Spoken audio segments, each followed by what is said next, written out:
इंकलाब आएगा, हर सितम का जवाब आएगा।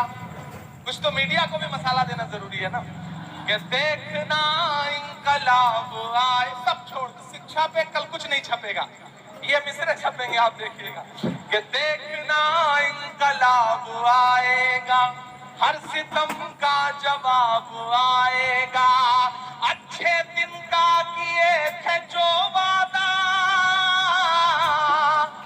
अच्छे दिन का किए थे जो वादा, उनका दिन भी खराब आएगा। आखिर में डरना बंद करो।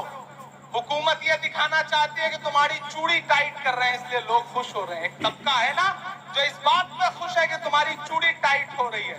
नहीं, डरना बंद करो। एक बुरा दौर आया है, टल जाएगा, वक्त का क्या है, दिन बदलो। आपसे बस इतना कह रहा हूं कि सामाजिक न्याय की लड़ाई में ही नहीं बल्कि जिंदगी के हर मोड़ पर शिक्षा का जो महत्व है उस महत्व को समझना पड़ेगा। अपने बच्चों को पढ़ाने का जज्बा पैदा करिए और ये 4 मिसरे मेरे घर लेकर के जाइए कि इस तरह हौसले आजमाया करो, मुश्किलें देख कर मुस्कुराया करो, मुश्किलें देख कर मुस्कुराया करो।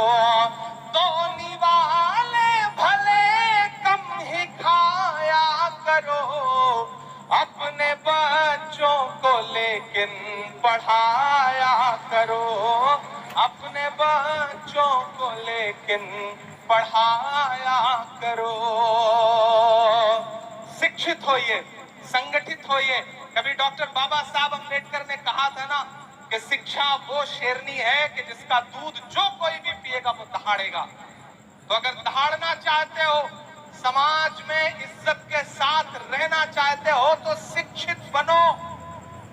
बिना शिक्षा हासिल किए, बिना पढ़े, इसलिए मत पढ़ो कि नौकरी मिल जाएगी। सिर्फ नौकरी का मकसद बना के मत पढ़ो, इसलिए पढ़ो कि समाज में इज्जत के साथ जीना है। और अगर किसी के साथ जुल्म हो रहा है, वो कोई भी हो, वो दलित हो, पिछड़ा हो, आदिवासी हो, महिलाएं हो, युवा हो, अगर उनके साथ जुल्म हो रहा है तो अपने इल्म का इस्तेमाल उस जुल्म को रोकने के लिए करो।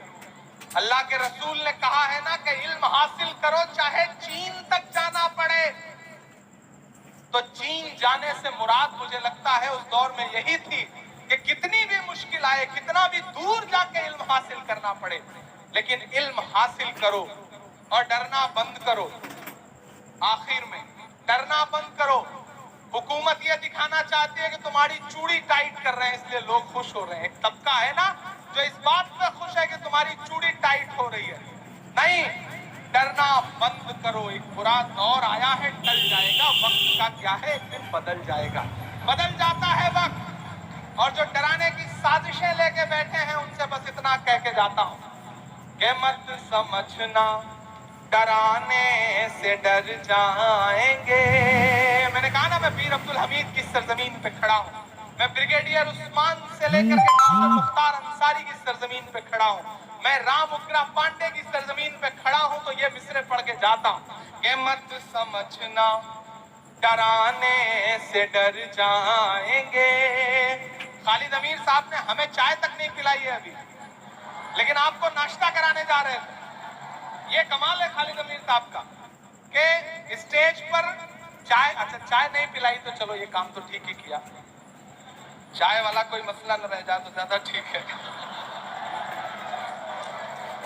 देखिए मैं तो आजकल एक काम करता हूँ विश्व विजय भाई, तो राजनीतिक आदमी, कभी कभी इस तरह की टिप्पणियां भी जरूरी है कि मैं कहीं किसी होटल पे, किसी ढाबे पे या किसी भी बच्चे को चाय ला करके सर्व करते हुए देखता हूं तो मैं कोशिश करता हूं कि उसे ले जाके किसी स्कूल में एडमिशन दिलाऊं ताकि वो आगे चल करके मुल्क का भविष्य ना खराब कर सके, वो पढ़े लिखे ताकि। के मत समझना डराने से डर जाएंगे। गाजीपुर के खून का जो उबाल है ना, जो इस मिट्टी का तेवर है ना, जो सरहदों की हिफाजत में खड़ा हुआ गाजीपुर का कोई भी लाल इस बात की परवाह नहीं करता कि सामने टैंक है या पैटर्न टैंक है या कौन है, वो अपनी जान की बाजी लगा करके भारत की सरहदों की हिफाजत करता है, मैं उस मिट्टी में खड़ा होकर के आखिर में आपको पुकारता हूं और ये मिसरे पढ़ता हूं, आपकी तालियों के शोर के साथ विदाई मांगता हूं कि मत समझना डराने से डर जाएंगे। अपनी बातें कहना सीखिए, पढ़िएगा तो अपनी बातें कहना भी सीखिएगा। कौन सी बात कहां कैसे कही जाती है, ये सलीका हो तो हर बात सुनी जाती है। मैं जब आया मेंबर ऑफ पार्लियामेंट बनके तो मैं ओथ लेने गया, तो मैंने हिंदी में शपथ ली।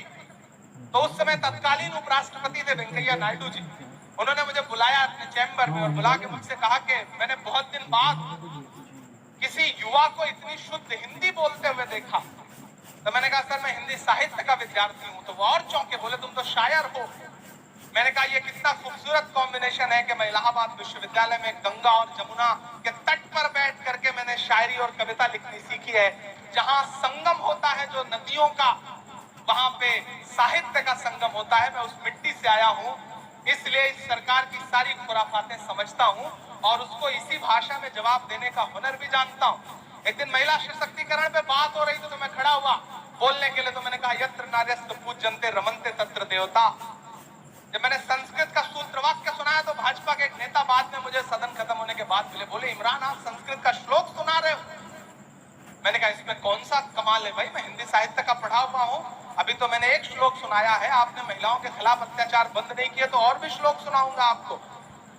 तो आपको शिक्षित इसलिए भी होना है कि दुनिया को समझने के लिए पढ़ोगे नहीं तो कैसे आगे बढ़ोगे। इसलिए मेरी गुजारिश है भाइयों और खास तौर से युवा साथियों कि अपनी मंजिलें तय करो, पढ़ो और डरना बंद करो और हुकूमतों से ये कहो कि मत समझना डराने से डर जाएंगे,